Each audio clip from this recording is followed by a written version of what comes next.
আজকে আমাদের বাসায় বিরিয়ানি রান্না হচ্ছে। মূলত সবাইকে ইফতারের দাওয়াত দেওয়া হয়েছে আজকে বাসায়। আর যেহেতু সবাই হচ্ছে বিরিয়ানিটা অনেক বেশি পছন্দ করে, তাই বিরিয়ানিটাই রান্না করা হয়েছে।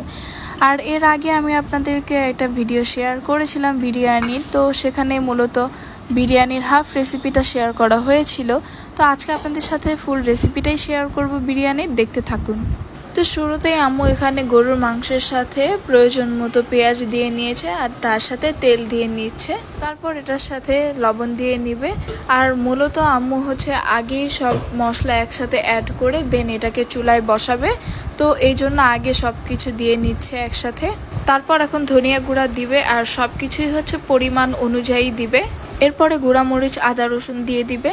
আর আম্মু কখনোই দোকান থেকে কোনো ধরনের মশলা কিনে তারপর বিরিয়ানিতে ইউজ করে না, কারণ দোকান থেকে মশলা কিনে সেটা ইউজ করলে আম্মুর কাছে সেটা পারফেক্ট মনে হয় না। তো এখন আম্মু ভাজা জিরা গুঁড়া দিচ্ছে, তারপর দিবে গোলমরিচের গুঁড়া। বিরিয়ানিতে একটু ঝাল বেশি পছন্দ করার কারণে এখানে আম্মু মরিচের গুঁড়াগুলো একটু বেশি দিচ্ছে, কারণ বিরিয়ানিটা যত বেশি স্পাইসি হয় তত বেশি টেস্টও বেড়ে যায়। তাও যেহেতু ছোট ছোট বাচ্চারা আছে, ওরাও তো বিরিয়ানি খাবে, তো এই কথা চিন্তা করে আম্মু এখানে মরিচের পরিমাণটা একটু কমই দিয়েছে। তারপর এখন দিয়ে দিয়েছে এলাচি, দারচিনি এবং গরম মশলা গুঁড়া। তো এই ভিডিওটি করার সময় আমার একটা কথা মনে পড়ে গেছে। আমার একটা ইউটিউব চ্যানেল ছিল, তো সেখানে আমি এরকম স্মৃতিস মিনিয়েচার কিচেন নামের, তো সেখানে আমি এরকম ছোট ছোট পাত্রে হচ্ছে সব রেসিপি দেখাতাম রান্না করে করে। তো কোনো এক কারণে সেইগুলো আর কন্টিনিউ করা হয়নি।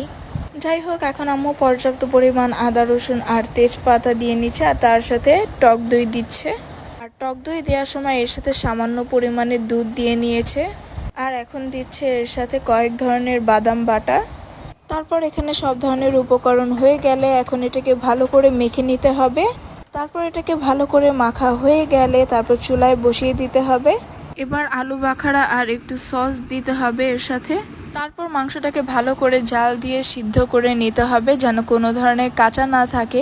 এরপর এখানে আলুকে ভালো করে ভেজে নিতে হবে, ছোট ছোট স্লাইস করে ভেজে এটাকে মাংসের সাথে দিতে হবে।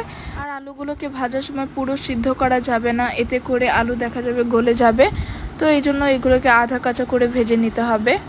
তারপর মাংসের সাথে এগুলোকে ভালোভাবে নাড়তে হবে। তারপর মাংস কষানো হয়ে গেলে এদিকে বিরিয়ানি রান্না করার যে পাত্রটা সেটাকে ভালোভাবে প্রিহিট করে তারপর এটাতে তেল দিয়ে গরম করে নিতে হবে। তারপর এবার পেঁয়াজ আর আদা রসুন দিয়ে এটাকে ভালো করে ভাজতে হবে।